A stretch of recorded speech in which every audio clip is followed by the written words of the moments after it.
अस्सलाम वालेकुम respected leaders. Sheikh Mujibur Rahman ने भारी आवाज़ में मुखातिब किया तो हाज़रीन मजलिस चौकन्ना हो गए। शेख साहब ने दाएं बाएं नज़र घुमाकर जलील क़दर सामीन को देखा और फाइल खोलते हुए कहा, मेरी अर्जदाश्त का मकसद पाकिस्तान के दोनों हिस्सों को एक ही सियासी वहदत के तौर पर बरकरार रखने की संजीदा कोशिश है। पहले से मुतवज्जे कान मजीद मुतवज्जे हो गए। शेख साहब ने यह कहा और एक मुसवदा नेशनल कॉन्फ्रेंस की सब्जेक्ट कमेटी के स्पोर्ट कर दिया।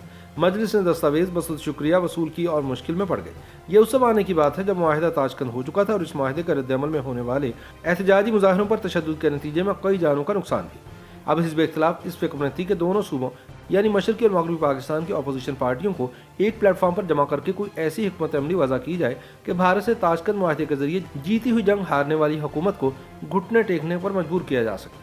इस मकसद के लिए गैर मामूली कॉन्फ्रेंस का एहतमाम किया गया, जिसमें मुल्क के दोनों हिस्सों से ताल्लुक़ रखने वाली हिज़्ब इख्तिलाफ की बेशतर सियासी जमातों को मदऊ किया गया। ये सब्जेक्ट कमेटी इसी कॉन्फ्रेंस में एजेंडे के तयन के लिए बैठी थी, लेकिन शेख मुजीब की जमा की हुई एक दस्तावेज से वहाँ हंगामा खड़ा हो गया।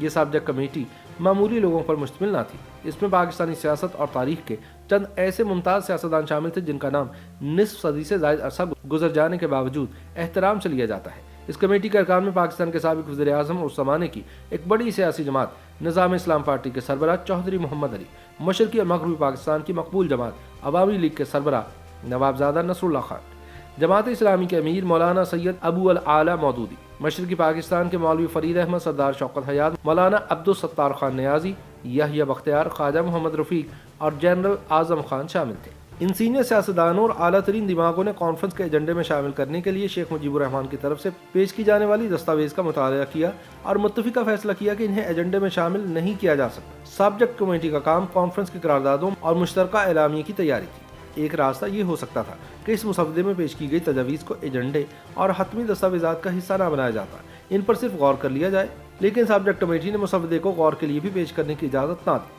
शेख मुजीब ने अपनी तजावीज़ के सिलसिले में ऐसे बेलचक और गैर मुफाहमाना तर्ज अमल को देखते हुए कॉन्फ्रेंस का बायकाट कर दिया और ढाका वापस जाकर एक बयान में कहा, अपोजिशन लीडरों के टोले ने मेरी तजावीज़ को पेश ही नहीं होने दिया।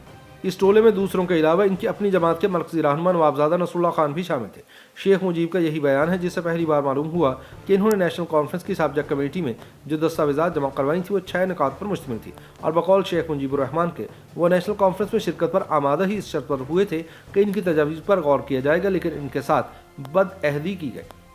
ये तजावीज़ क्या थी, इनकी वजाहत शेख मुजीबुर रहमान ने रोज़नामा नवाए वक़्फ़ इंटरव्यू में की और बताया कि इलाकाई खुद मुख्तारी की अहमियत और अफादियत को सितंबर से 1965 की जंग ने वाज़ेह कर दिया है, क्योंकि इस दौरान दोनों मुल्कों के दरमियान राब्ता कट गया था। ऐसी सूरत हाल में मुमकिन नहीं रहता कि मरकज़ एक सूबे पर कंट्रोल कर सके, लेकिन यह मशरक़ी पाकिस्तान के अवाम की हुब्बुल वतनी है कि इस दौरान में उन्होंने मुल्क की वहदत पर कोई आँच न आने दी। उन्होंने कहा कि हमें कौमी इत्तेहाद और सालमियत को बरकरार रखना है, लेकिन यह मकसद सही जमहूरी हुकूमत और इलाकाई खुद मुख्तारी से ही हासिल किया जा सकता है। शेख मुजीब का कहना था कि सूबाई खुद मुख्तारी इसलिए भी ज़रूरी है ताकि सूबों की इक़्तिसादी तरक्की में यकसानियत पैदा हो सके। उन्होंने कहा कि मशरक़ी पाकिस्तान की आबादी 5 करोड़ है, इसलिए मुल्क के दिफा में भी इसका हिस्सा आबादी के तनासुब से होना चाहिए।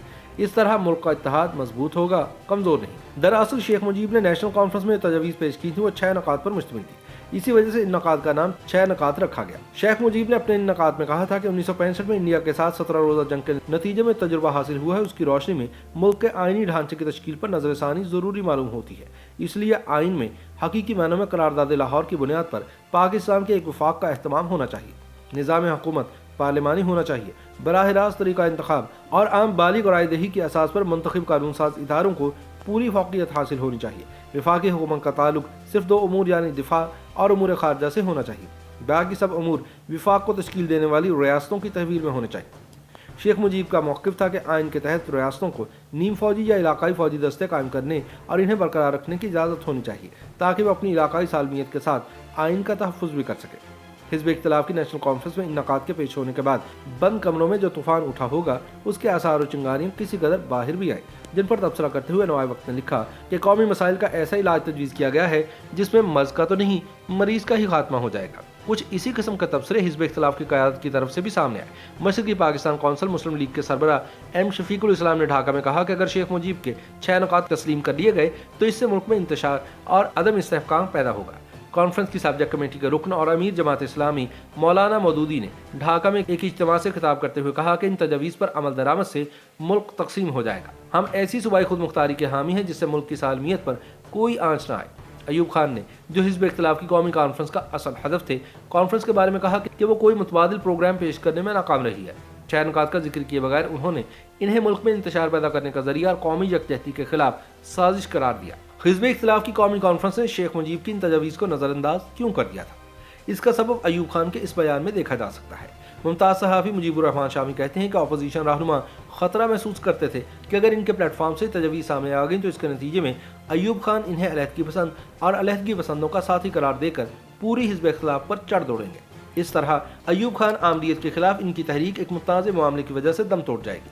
ایوب خان حکومت نے کانفرنس میں کی جانے والی تقریروں کی اخبارات میں اشاعت پر ڈیفنس رولز آف پاکستان کے آمرانہ قانون کے تحت پابندی عائد کر دی تھی، لیکن کئی روز گزرنے کے بعد بعض اخبارات نے ان تقریروں کے اہم نکات اپنے خبری صفحات پر شائع کر دی۔ ان تقریروں کے مطالعے سے اندازہ ہوتا ہے کہ کانفرنس کے دوران شیخ مجیب الرحمان کی تجاویز حزب اختلاف کی قیادت کے اعصاب پر سوار رہی۔ شیخ مجیب کے 6 نکات کا جادو اتنا سر پر چڑھ کر بول رہا تھا کہ کانفرنس کے دوران ہی فیصلہ کیا گیا کہ کانفرنس کے فوراً بعد حزب اختلاف کے قائدین عوام کو 6 نکات کے نقصانات سے آگاہ کرنے کے لیے مشرقی پاکستان جائیں گے۔ اس مقصد کے لیے ایک 6 رکنی کمیٹی قائم کر دی گئی جس میں چودھری محمد علی، مولانا مودودی، نوابزادہ نصر اللہ خان، سید محمد افضل اور ایم انور ایڈوکیٹ شامل تھے۔ کانفرنس کے چند ہی روز بعد مولانا مودودی مشرقی پاکستان کے 12 روزہ دورے پر روانہ ہو گئے، جبکہ نوابزادہ نصر اللہ خان اور دیگر قائدین روانہ ہونے والے تھے کہ انہیں گرفتار کر لیا گیا۔ 6 نکات کے خلاف عوامی رائے عامہ ہموار کرنے کے لیے مشرقی پاکستان جانے والی قیادت کی گرفتاری حیران کن تھی۔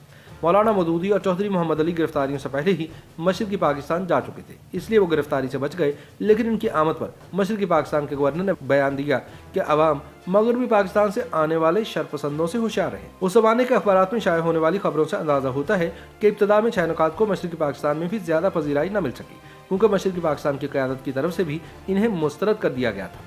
لیکن عین اس زمانے میں جب مغربی پاکستان میں حزب اختلاف کی قیادت کی پکڑ دھکڑ شروع ہوئی، مشرقی پاکستان عوامی لیگ کی مجلس عاملہ نے ان نکات کی حمایت کر دی اور اس کے بعد منظر بدلتا چلا گیا اور عوامی لیگ 2 حصوں میں تقسیم ہو گئی۔ مشرقی پاکستان عوامی لیگ 6 نکاتی گروپ کہلایا، جبکہ نوابزادہ نصر اللہ خان کا گروپ 8 نکاتی کہلایا، اور اس تقسیم نے حزب اختلاف کی قوت کو بے پناہ ذوق پہنچایا۔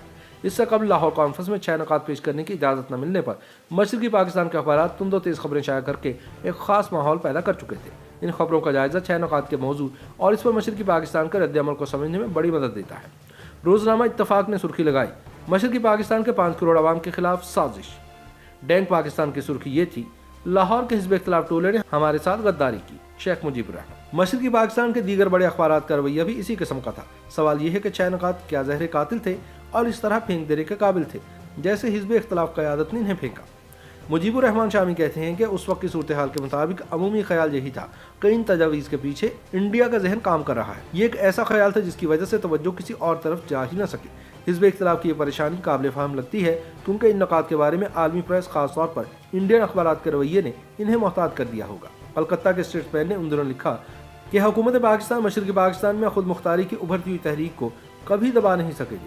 کلکتہ ہی کے ایک اور اخبار کمپاس نے شیخ مجیب الرحمان کے بارے میں لکھا کہ مشرقی پاکستان کا محبوب ترین جواں سال قائد 6 نکات کے بارے میں لندن ٹائمز کی سرخی یہ تھی، مشرقی پاکستان میں طوفان کا سگنل۔